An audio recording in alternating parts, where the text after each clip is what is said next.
Bismillahirrahmanirrahim. Assalamualaikum warahmatullahi wabarakatuh. Saya Utari Pangestu dari kelas PIC non-reguler. Alhamdulillah pada kesempatan ini saya dapat mempresentasikan materi isu sikap spiritual dan sosial pada kurikulum 2013 untuk materi mata kuliah isu-isu kontemporer PAI. Baik, lanjut saja.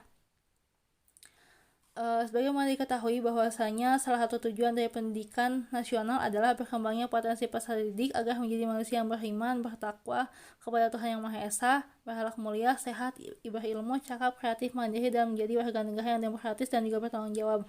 Adapun dalam Undang-Undang 20 tahun 2003 tentang Sistem Pendidikan Nasional dinyatakan bahwa pendidikan tidak hanya dimaksudkan untuk memberikan kesempatan membentuk manusia ataupun individu yang cerdas semata, tapi juga memiliki kepribadian yang memiliki nilai-nilai luhur agama serta bangsa. Dan berdasarkan pernyataan ini jelas diketahui bahwa pendidikan diselenggarakan dalam rangka mengembangkan seluruh potensi yang dimiliki manusia ke arah perubahan yang lebih baik. Dan kunci dari hal ini adalah pembentukan karakter gitu ya. Apa itu karakter? Karakter merupakan implementasi dari tingkah laku dan sikap seseorang, di mana merupakan pilar yang dapat menentukan prestasi dan pencapaian seseorang. Perlunya penanaman karakter dan sikap peserta didik ini didasarkan pada Peraturan Presiden Nomor 87 Tahun 2017 tentang penguatan pendidikan karakter yang menyebutkan bahwa terdapat beberapa cakupan, yang salah satu diantaranya adalah cakupan sikap. Dan hal ini kemudian sejalan dengan kurikulum 2013 yang orientasinya berfokus pada keseimbangan antara kompetensi sikap, keterampilan, dan juga pengetahuan. Selanjutnya pada kurikulum 2013 ini diketahui bahwa kompetensi sikap dibagi menjadi dua bagian, yaitu sikap spiritual dan sikap sosial. Berdasarkan paparan ini diketahui bahwa idealnya pendidikan ini harus mampu memberikan pencerahan dan menumbuhkan sikap spiritual juga sosial pada peserta didik, sehingga mereka mampu bersikap responsif terhadap segala persoalan yang tengah dihadapi masyarakat juga bangsanya. Dan melalui pendidikan yang ditempuh diharapkan juga peserta didik dapat menjadi sosok yang memiliki apresiasi tinggi terhadap masalah kemanusiaan, demokrasi, toleransi, dan juga kedamaian hidup. Namun kemudian memang fenomena yang terjadi di saat sekarang ini itu banyak yang cenderung belum sesuai dengan apa yang kita harapkan, yang mana dalam suasana pembelajaran masih banyak yang lebih menekankan pada pencapaian konsep saja tanpa diintegrasikan dengan nilai spiritual dan sosial. Dan hal ini mungkin karena juga banyak guru yang belum memiliki cukup kompetensi yang memadai untuk mengintegrasikan nilai-nilai karakter pada mata pelajaran yang diampunya.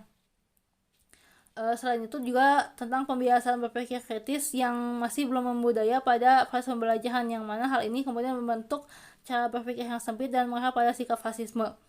Selanjutnya mengenai ada juga masalah mengenai perilaku yang kurang baik dari peserta didik gitu, baik secara verbal ataupun secara tindakannya gitu. Dan ini bahkan terjadi hingga dalam lingkungan sekolah gitu, dan ini merupakan sesuatu yang sangat disayangkan tentu saja.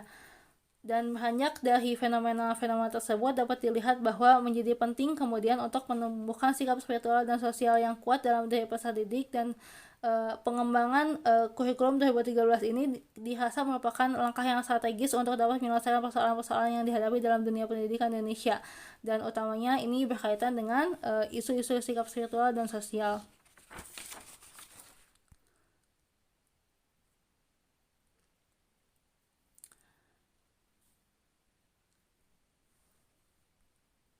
Selanjutnya, sebelum membahas lebih jauh mengenai sikap spiritual dan sosial, saya akan membahas terlebih dahulu sedikit mengenai sikap. Apa itu sikap? Sikap merupakan pandangan yang dimiliki seseorang yang dapat dikatakan sebagai kecenderungan dari mata seseorang. Seorang ahli bernama Bruno mengatakan bahwa sikap adalah sebuah kecenderungan yang biasanya bersifat menetap dan munculnya itu sebagai reaksi yang bersifat positif ataupun negatif dari satu orang ke orang yang lainnya. Dan menurut pandangan ahli yang lain, sikap adalah keyakinan dari seseorang terhadap sebuah situasi ataupun objek secara terus-menerus, di mana hal ini disertai dengan perasaan tertentu yang mengatur seseorang untuk membuat respon atau perilaku dalam cara tertentu yang dipilihnya. Shaken dan Eagle mengatakan bahwa sikap ini adalah hasil evaluasi terhadap suatu objek yang diekspresikan ke dalam proses kognitif dan afektif, juga perilaku. Kemudian dari pengertian yang ada dapat disimpulkan gitu, dapat dipahami bahwa sikap merupakan pendirian atau keyakinan yang tertanam kuat dalam diri seseorang yang melahirkan tindakan ataupun perbuatan. Selanjutnya, kedudukan sikap dalam kurikulum 2013 begitu penting dan sentral karena merupakan kompetensi yang ada di urutan pertama dibanding kompetensi yang lainnya, dan pembelajarannya ini harus terus-menerus dilakukan melalui pembiasaan. Dan yang terpenting selanjutnya adalah peranan dan keteladanan dari guru yang merupakan sesuatu yang tidak dapat ditawar lagi gitu, agar perencanaan untuk menerapkan sikap spiritual dan sosial pada diri peserta didik dapat berjalan dengan baik. Adapun kompetensi sikap dalam kurikulum 2013 ini terbagi dalam dua bagian, yaitu kompetensi inti 1 atau KI 1 yang berupa sikap spiritual, dan kompetensi inti 2 atau KI 2 yang berupa sikap sosial. Selanjutnya, pengembangan kurikulum KTSP yang sebelumnya berlaku di Indonesia dan berubah menjadi kurikulum 2013 dipandang sebagai langkah yang strategis untuk dapat menyelesaikan persoalan yang sedang dihadapi dalam dunia pendidikan kita, karena pemberlakuan dari kurikulum 2013 yang berorientasi pada pembentukan karakter diharapkan mampu membawa perubahan pada pembentukan generasi penerus bangsa yang bermartabat dan berkarakter. Selanjutnya, diketahui bahwa kurikulum 2013 ini membagi kompetensi sikap menjadi dua, yaitu kompetensi sikap spiritual yang berkaitan dengan pembentukan peserta didik yang beriman dan bertakwa, juga sikap sosial yang berkaitan dengan pembentukan peserta didik yang berakhlak mulia, mandiri, demokratis, dan bertanggung jawab. Dan hal ini kemudian ditandai dengan suatu kompetensi yang perlu dikuasai oleh peserta didik yang terdiri dari 4 macam kompetensi inti, yaitu KI 1 tentang sikap spiritual, KI 2 tentang sikap sosial, KI 3 tentang pengetahuan, dan KI 4 tentang keterampilan. Namun kemudian meskipun termasuk kepada suatu kompetensi yang perlu dikuasai, kompetensi sikap dan kompetensi sikap baik sikap spiritual ataupun sikap sosial ini dalam kurikulum 2013 tidak diajarkan secara eksplisit dalam proses kegiatan belajar mengajar pada mata pelajaran umum, melainkan terimplementasikan melalui pembiasaan dan keteladanan yang ditunjukkan oleh peserta didik dalam kesehariannya. Sedangkan pada mata pelajaran pendidikan agama dan budi pekerti, juga mata pelajaran PPKN, sikap spiritual dan sosial ini diajarkan secara langsung dan juga tidak langsung. Artinya, KI mengenai sikap spiritual dan sosial ini diturunkan pada KD mata pelajaran tersebut dan kemudian tertuang dalam materi-materi pokoknya. Adapun meskipun KI 1 dan KI 2 ini hanya dibebankan pada mata pelajaran PAI dan juga PKN, namun pemisahan keduanya ini dirasa masih cukup signifikan perannya dalam pembinaan sikap keagamaan. Sebab dengan pemisahan keduanya dari domain sikap secara umum, perhatian guru akan lebih spesifik untuk mencapai masing-masing dari keduanya. Kemudian selanjutnya saya akan mulai masuk ke pembahasan mengenai sikap spiritual. Sikap spiritual adalah reaksi dari seseorang yang bersifat vertikal, berhubungan dengan ketuhanan, kepercayaan, atau keagamaan atas objek yang diindra. Sehingga disebutkan dalam kurikulum 2013 bahwa sikap spiritual ini menyangkut kepada sikap menghargai, menghayati, juga mengamalkan ajaran agama yang dianutnya. Maksudnya dianut oleh peserta didik. Dan dengan adanya aspek sikap spiritual ini diharapkan peserta didik ini dapat mengalami proses pendidikan yang menunjukkan perilaku iman dan takwa dalam arti yang sesungguhnya dan dalam perilaku yang disadari oleh peserta didik sendiri. Mengingat pada masa saat ini banyak sekali peserta didik yang cenderung menjauh gitu dari nilai-nilai spiritual.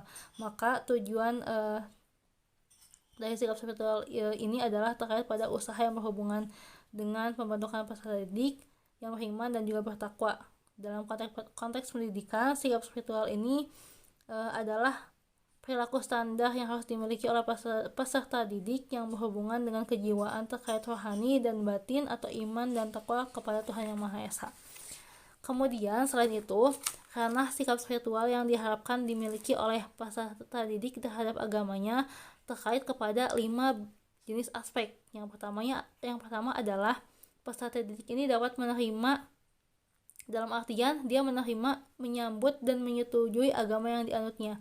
Yang kedua adalah peserta didik dapat menjalankan, artinya dia dapat menjalankan tugas, kewajiban, mematuhi dan mempraktekkan ajaran agamanya. Yang ketiga, peserta didik ini dapat menghargai, artinya dia dapat menghormati, juga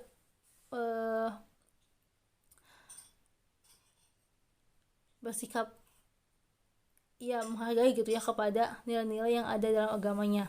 Kemudian yang keempat adalah menghayati, di mana peserta didik ini dapat mengalami dan merasakan dalam batinnya tentang nilai-nilai baik dalam ajaran agamanya. Yang kelima ada mengamalkan, peserta didik dapat mengamalkan, artinya dia ini bersedia untuk melaksanakan, menerapkan dan menunaikan kewajiban agamanya.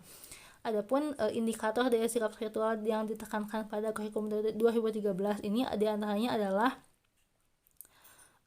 pertama berdoa setiap akan memulai dan setelah menjalankan sesuatu. Yang kedua adalah menjalankan ibadah tepat waktu. Yang ketiga memberikan salam kepada teman-temannya ataupun gurunya pada saat awal dan akhir presentasi sesuai dengan ajaran agama yang dianut. Kemudian yang keempat adalah bersyukur atas nikmat yang sudah diperoleh. Yang kelima adalah mensyukuri kemampuan sebagai manusia dalam mengendalikan diri. Yang keenam adalah menjaga lingkungan hidup di sekitar rumah, tempat tinggal, sekolah, dan juga masyarakat sekitarnya. Kemudian selain itu adalah memelihara hubungan baik dengan sesama umat. Dan yang terakhir adalah menghormati orang lain yang untuk menjalankan ibadahnya masing-masing. Itu merupakan indikator-indikator dari sikap spiritual yang ada pada kurikulum 2013. Selanjutnya, untuk dapat menanamkan sikap spiritual ini, sebagaimana disebutkan di atas, terdapat kemudian beberapa model yang dapat diterapkan di lingkungan sekolah, yaitu contohnya adalah yang pertama, model struktural. Model struktural ini adalah penanaman sikap spiritual yang dilakukan melalui peraturan-peraturan ataupun kebijakan dari lembaga. Artinya penanaman ini melewati regulasi sekolah dan kegiatan keagamaan yang merupakan program dari sekolah dan program organisasi siswa yang dilegitimasi oleh pihak-pihak sekolah seperti kepala sekolah dan sebagainya. Kemudian ada juga penanaman yang diterapkan dengan model formal, yaitu penanaman sikap spiritual dengan cara menanamkan keyakinan kepada peserta didik bahwa ajaran agama ini bersifat absolut dan wajib untuk dilakukan. Yang ketiga ada model organik, yaitu model penanaman sikap spiritual yang didasari tentang adanya pemahaman bahwa pendidikan agama merupakan sistem yang berupaya meningkatkan pandangan yang kemudian dimanifestasikan dalam keterampilan dan sikapnya. Kemudian selain ada model penanaman sikap spiritual juga bisa melibatkan strategi yang dapat diterapkan di lingkungan sekolah dalam melakukan penanaman sikap spiritual ini dapat dilakukan dengan pertama, pengembangan sikap spiritual yang dilakukan secara terus-menerus secara berkelanjutan di dalam kehidupan di sekolah dan terintegrasi dengan program-program yang ada, juga kegiatan-kegiatan yang ada, karena strategi atau penanaman sikap ini bukan hanya merupakan tugas dari guru PL saja, tetapi juga tugas kepada semua guru dan juga anggota sekolah yang ikut mengambil peran di dalamnya. Misalkan hal ini bisa diterapkan dengan contohnya kebiasaan saling mengucapkan salam saat bertemu di lingkungan sekolah, baik kepada guru ataupun kepada peserta didik yang lain gitu, artinya kepada semua anggota sekolah. Kemudian bisa juga dengan melakukan tadarus sebelum kegiatan belajar dimulai. Kemudian bisa juga dengan berhenti untuk melakukan kegiatan ketika sama-sama mendengar suara azan, kemudian dilanjutkan dengan sholat berjamaah bersama-sama. Itu yang pertama, strategi melalui pengembangan sikap spiritual di lingkungan sekolah. Selanjutnya adalah pengembangan sikap spiritual yang didukung oleh lingkungan religius. Lingkungan ini bisa berupa interaksi sosial antara anggota sekolah dan juga bisa berupa penyediaan sarana dan prasarana untuk beribadah. Kemudian selanjutnya, strategi penanaman nilai sikap itu bisa dengan pengembangan sikap spiritual yang tidak hanya dilakukan secara formal dalam mata pelajaran PI dan budi pekerti, tapi juga bisa dilakukan di luar jam pelajaran sekolah selama siswa ini ada di kompleks sekolah. Misalnya peneguran langsung kepada peserta didik dengan cara yang halus ketika ada peserta didik yang bersikap tidak setara dengan ajaran agamanya. Juga kemudian bisa dilakukan pemberian reward secara spontan kepada peserta didik yang melakukan kegiatan yang bernuansa religius. Adapun selanjutnya yang keempat, pengembangan nilai sikap spiritual ini dapat dilakukan juga dengan pemberian kesempatan kepada peserta didik untuk mengekspresikan dan mengaktualisasikan dirinya dalam hal keagamaan, dalam rangka menumbuhkan minat dan bakat mereka juga. Dan hal ini misalkan dapat tertuang dalam contoh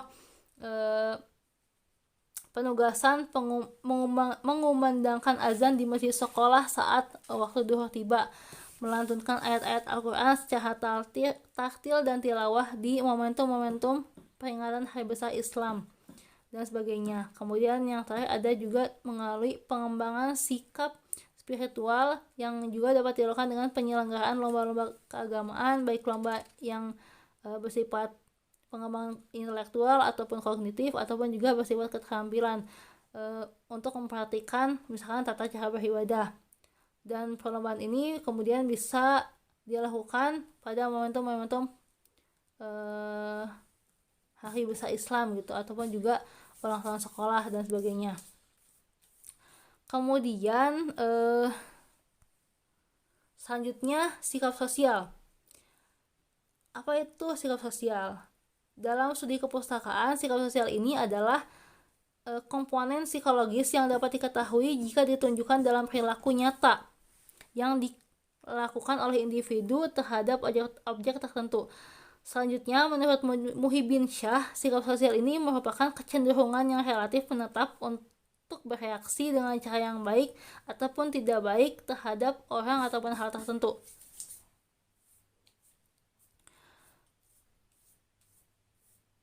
Maka dalam konteks pendidikan sosial, sikap sosial pada peserta didik merupakan kemampuan peserta didik untuk menentukan sesuatu yang berhubungan dengan orang lain dalam lingkungan sekolah maupun masyarakat. Dan karena sikap sosial ini berhubungan dengan pembentukan peserta didik yang berhak mulia, mandiri, juga demokratis. Terdapat beberapa butir nilai yang ada dalam ranah sikap sosial. Yang pertama adalah jujur. Salah satu unsur dari sikap-sikap sosial ini adalah jujur. Jujur ini merupakan perilaku yang didasarkan pada upaya menjadikan dirinya sebagai orang yang selalu dapat dipercaya dalam perkataan maupun perbuatan. Kemudian disiplin. Disiplin ini adalah sikap mental yang tercermin dalam perbuatan tingkah laku perorangan, kelompok ataupun masyarakat yang berupa kepatuhan atau ketaatan terhadap peraturan ketentuan etika, norma, juga kaidah yang berlaku. Yang ketiga ada tanggung jawab, yang mana sikap tanggung jawab ini adalah sikap seseorang untuk melaksanakan tugas dan kewajibannya yang seharusnya dia tunaikan terhadap dirinya sendiri, masyarakatnya, lingkungannya, juga kepada Tuhan Yang Maha Esa. Selanjutnya ada juga toleransi.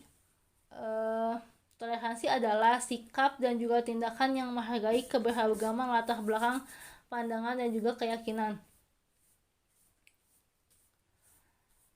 Selanjutnya ada gotong royong, yang mana adalah perilaku bekerja sama dengan orang lain demi tujuan bersama dengan saling berbagi dan saling menolong secara ikhlas. Selanjutnya ada sopan santun. Sopan santun ini adalah sikap baik dalam pergaulan, baik dalam segi bahasa ataupun dalam sisi tingkah laku.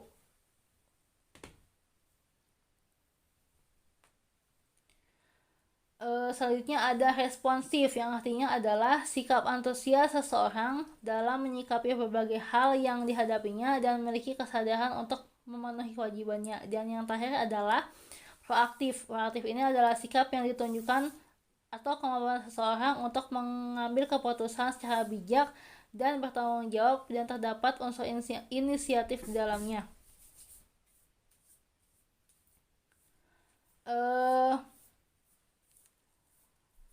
Selain tadi ada model, selain ada butir-butir nilai dari ranah psikososial, penanaman psikososial ini bisa dilakukan melalui internalisasi nilai-nilai yang terkandung di dalamnya, dan terdapat setidaknya 3 langkah dalam melakukan internalisasi nilai tersebut. Yang pertama adalah transformasi nilai, di mana pada tahap ini guru menginformasikan nilai-nilai yang ditanamkan melalui komunikasi verbal saja satu arah kepada peserta didik. Yang kedua adalah transaksi nilai, di mana pada tahap ini penanaman nilai lebih intens melalui dialog antara guru dan peserta didik. Kemudian ada juga yang terakhir adalah transinternalisasi nilai, yang pada tahap ini diketahui penanaman nilai ini bukan hanya dilakukan melalui komunikasi verbal saja, tetapi sudah menyeluruh menyentuh ranah komunikasi yang melibatkan mental kepribadian, dan pembentukan sikap empati juga simpati menjadi fokus dalam kegiatan ini. Selanjutnya, dalam penanaman nilai ataupun karakter pada peserta didik tidak secara tiba-tiba, melainkan melalui proses gitu dalam rentang waktu yang panjang. Maka penanaman nilai melalui cara internalisasi dengan 3 tahapan yang telah disebutkan tadi itu kemudian bisa dilakukan juga dengan beberapa metode gitu, diimbangi dengan beberapa metode, yaitu yang pertama adalah metode pembiasaan. Metode pembiasaan ini dalam pandangan Coveri sejalan dengan teori operant conditioning, yang mana menyatakan bahwa sesuatu yang dilakukan secara rutin akan terbentuk menjadi kebiasaan. Dan menurut Jalaluddin dalam bukunya juga, metode pembiasaan ini dapat dilakukan dengan pelaksanaan secara berulang-ulang, sengaja ataupun terencana. Dan praktik pembiasaan di dalam konteks pendidikan dicontohkan dengan misalnya guru membuat peraturan pembuatan jadwal piket untuk merapikan kelas selepas pembelajaran secara bergiliran setiap hari. Maka lama-kelamaan hal tersebut dapat membentuk sikap tanggung jawab dan gotong royong, juga nilai-nilai kerjasama di dalamnya pada diri peserta didik. Kemudian bisa juga dengan keteladanan atau modeling. Keteladanan ini merupakan pelengkap dari kekurangan metode pembiasaan, karena pembiasaan dirasa tidak cukup untuk menanamkan nilai-nilai kebaikan yang kemudian dapat melahirkan nilai positif. Maka di sini di sini rutinitas pendidik berperan, di mana rutinitas guru itu berulang pada kegiatan objek kegiatan yang sama. Dalam hal ini guru bisa menjadi model bagi peserta didik, karena model ini akan ditiru gitu. Contoh ini akan ditiru dan diikuti, juga diteladani setiap segala tindakannya. Selanjutnya ada kegiatan sugesti. Sugesti ini bisa diartikan dengan pengaruh, baik itu pendapat ataupun tindakan yang digunakan individu untuk mempengaruhi orang lain tanpa ada kritik terlebih dahulu, dan untuk menciptakan pembiasaan yang berjalan dengan baik dikarenakan peserta didik itu tersugesti untuk meniru gurunya gitu. Maka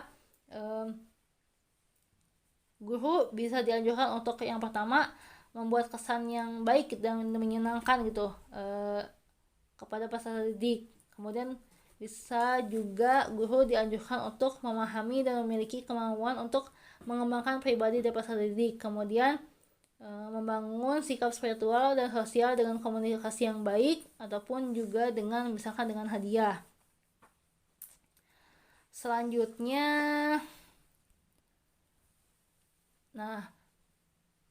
upaya guru. Guru juga dalam proses pengintegrasian nilai-nilai sikap spiritual dan sosial, guru juga bisa mengupayakan melalui jalur secara administrasi gitu, melalui pemilihan KD, pembuatan indikator yang sesuai, pengembangan materi pembelajaran, pembuatan instrumen untuk mengukur sikap spiritual dan sosial pada siswa. Kemudian bisa juga dengan pembuatan journaling atau angket gitu. Cara penyusunan kegiatan pembelajaran yang mengintegrasikan sikap spiritual dapat dilakukan dengan pertama menganalisis KI 1 dengan langkah-langkah. Yang pertama, memilih KD yang sesuai dengan sikap spiritual ini, yang kemudian bisa dikembangkan melalui ranah-ranah yang ada pada sikap spiritual. Kemudian guru dapat membuat indikator yang sesuai dengan sikap spiritual yang ingin dikembangkan. Kemudian guru dapat mengembangkan materi pembelajaran yang tertuang pada silabus yang dapat diintegrasikan dengan sikap spiritual. Kemudian guru dapat membuat instrumen untuk mengukur sikap spiritual siswa meliputi lembar observasi, angkat penilaian diri yang sudah dilengkapi dengan rubrik serta jurnal berupa catatan dari pendidik. Sedangkan pada penyusunan kegiatan pembelajaran yang mengintegrasikan sikap sosial dapat dilakukan dengan cara menganalisis KI 2 dengan langkah memilih kompetensi dasar yang tepat untuk menentukan sikap sosial apa yang akan dikembangkan dalam pembelajaran. Yang kedua, membuat indikator pembelajaran dari sikap sosial yang akan dikembangkan. Yang ketiga, mengembangkan materi pembelajaran yang tertuang pada silabus yang kemudian dapat diintegrasikan dengan sikap sosial sesuai dengan KD dan juga KI 3. Kemudian yang terakhir adalah pembuatan instrumen untuk mengukur sikap sosial siswa meliputi lembar observasi dan juga angket penilaian antar teman yang telah dilengkapi dengan rubrik serta jurnal berupa catatan pendidik. Selanjutnya, program penanaman nilai sikap spiritual dan sosial ini juga bisa dilakukan dengan kegiatan intrakurikuler melalui pembelajaran dan juga ekstrakurikuler yang ada di luar pembelajaran, misalkan melalui organisasi yang ada di sekolah misalkan, ataupun kegiatan-kegiatan yang dilangsungkan di sekolah seperti itu. Maka kemudian dapat disimpulkan bahwa pintu permasalahan pendidikan merupakan sebuah hal yang bukan mustahil dan kadang tidak bisa dihindari, sebagaimana keberhasilan pendidikan yang bisa saja diraih. Dan yang perlu dilakukan dalam penyelenggaraan pendidikan ini adalah upaya untuk mengatasi hal tersebut. Pada makalah yang telah saya paparkan disebutkan bahwa kesadaran beragama juga masalah perilaku pada peserta didik merupakan salah satu permasalahan yang berkaitan dengan sikap spiritual dan sosial yang tertuang dalam salah satu aspek yang harus dimiliki oleh peserta didik. Maka upaya penanaman nilai dengan strategi dan cara merupakan sebuah upaya untuk dapat memecahkan permasalahan tersebut. Demikian yang bisa saya sampaikan mengenai materi isu spiritual dan sikap sosial pada kurikulum 2013. Kurang lebihnya mohon maaf. Semoga bermanfaat. Wabillahi taufiq wal hidayah. Wassalamualaikum warahmatullahi wabarakatuh.